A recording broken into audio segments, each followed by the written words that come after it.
Today, you will learn how to add Developer tab in Word. Welcome to Easy Guide YouTube channel.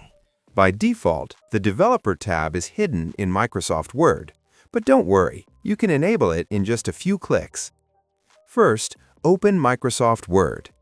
Now, click on File in the top left corner. Then, click on Options at the bottom. A new window will open. On the left side, click on Customize ribbon. On the right side, you will see a list of main tabs.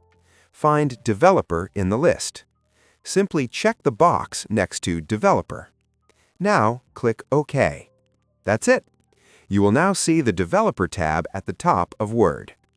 This tab is useful if you want to create forms, use checkboxes, insert controls, or work with macros. That's it. If this video helped you, like the video, subscribe to the channel, and turn on notifications for more simple and beginner-friendly Word tutorials. Thanks for watching.